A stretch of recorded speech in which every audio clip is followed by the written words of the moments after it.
May the words of my mouth and the meditations of all our hearts be acceptable in your sight, O God, our strength and our Redeemer. Amen.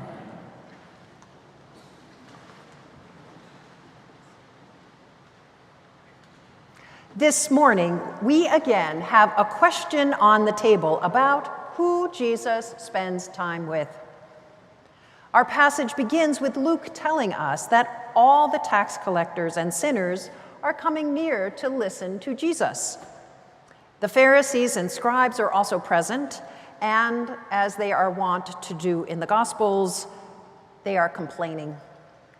They don't like having these tax collectors and sinners hanging around.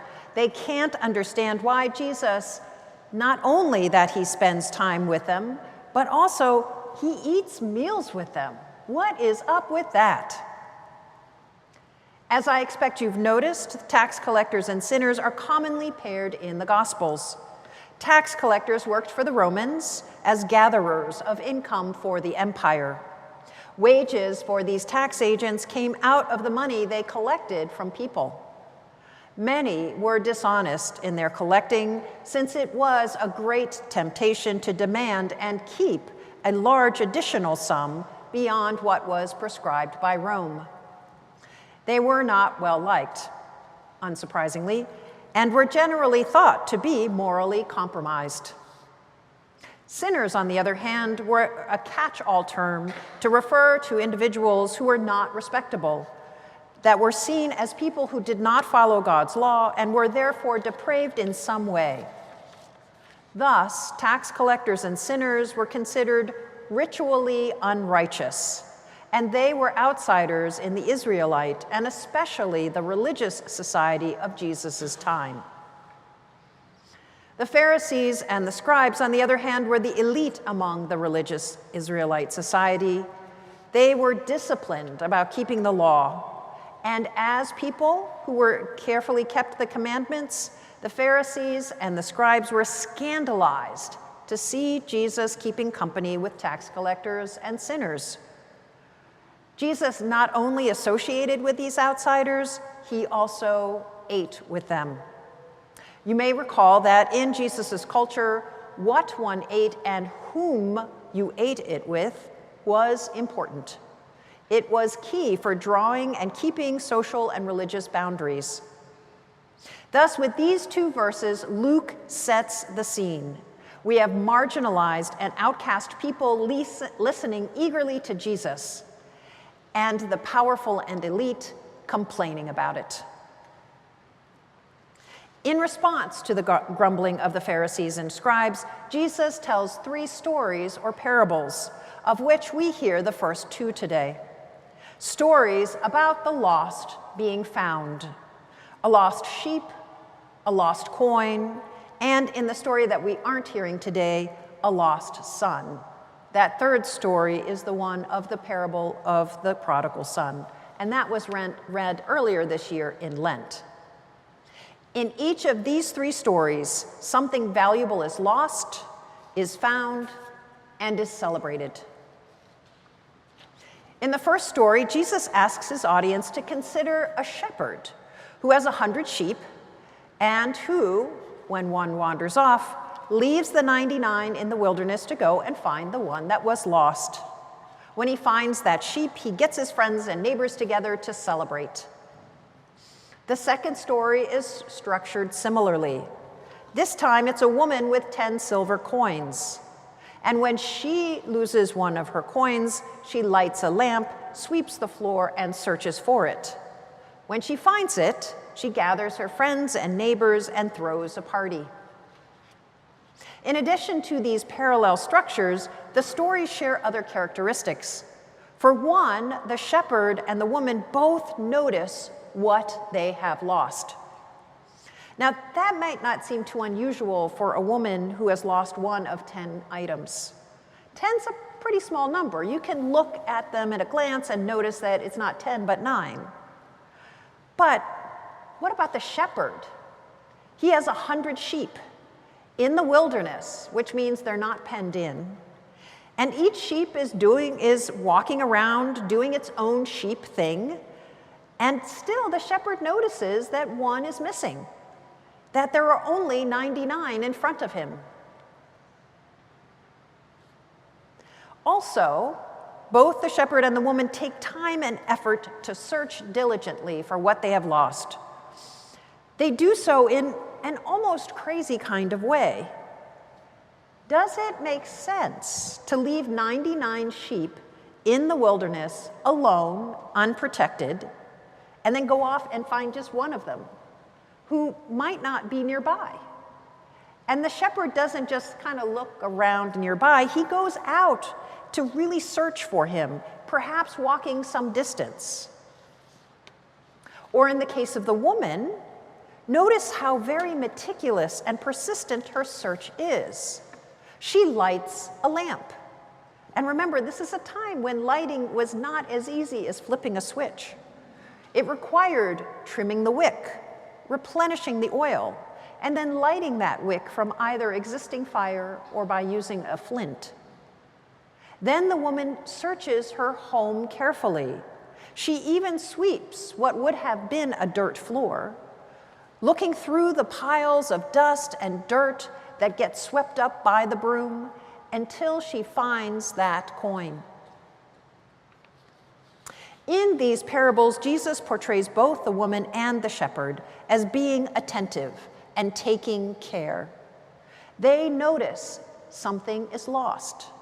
They search carefully for that lost item. They are persistent in the hunt until that item is found. Then they rejoice and call their friends and neighbors to celebrate with them. And Jesus uses these parables to let us know that God is the same. God notices who is lost, searches carefully and thoroughly for them, rejoices when they are found. And because of how Luke has set up this scene, we know that the lost God attends to are those who are outcast and reviled, those who are like the tax collectors and sinners. When we are considering a parable of Jesus, it's common to be asked to consider where we fit in the story. What character do we identify with? What about the story can we apply to our own lives? With these parables, I would suspect that our tendency might be to identify mostly with the shepherd or the woman. We might want to think of ourselves as noticing the lost and outcast, as being attentive to them, and rejoicing once they are found. But what if we are the sheep or the coin? What if we are not the ones paying attention to the outcasts, but are the ones who are lost? What leads me to ask this question is our reading today from the first letter to Timothy. Today's epistle reading is a Thanksgiving section within the opening of his letter to Timothy. And Paul writes about his becoming a follower of Christ and gives thanks to God for it. It's pretty typical to find a thanksgiving in the opening section of Paul's letters.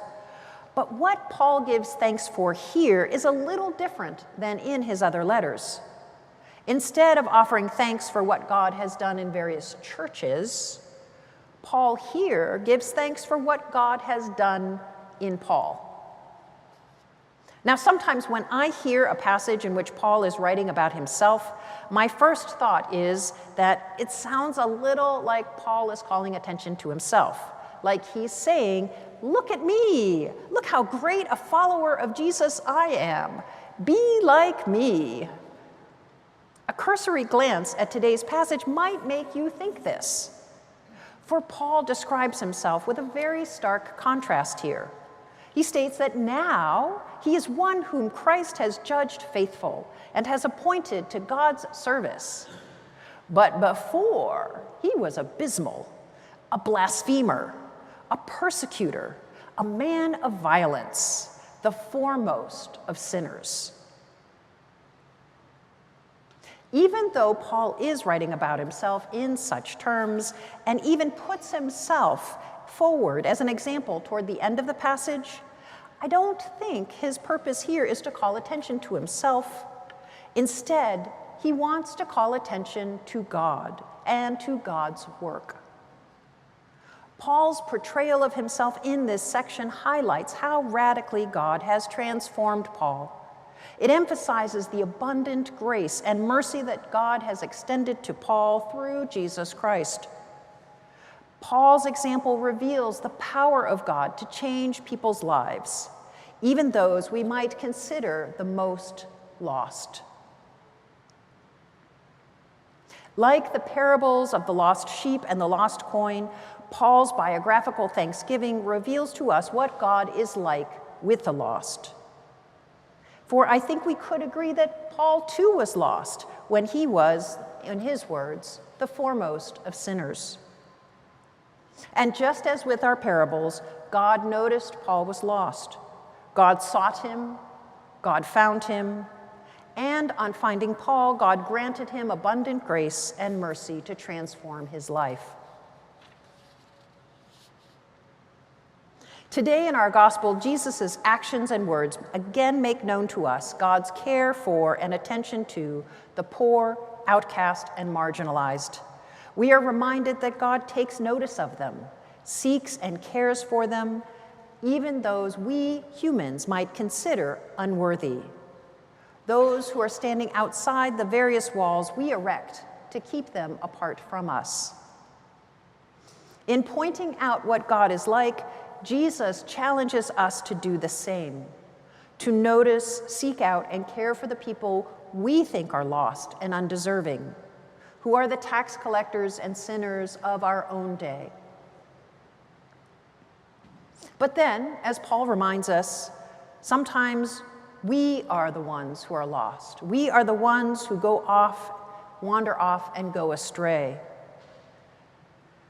Yet, Paul assures us that God will look for us when we are lost and will grant us an abundance of grace and mercy when we are found.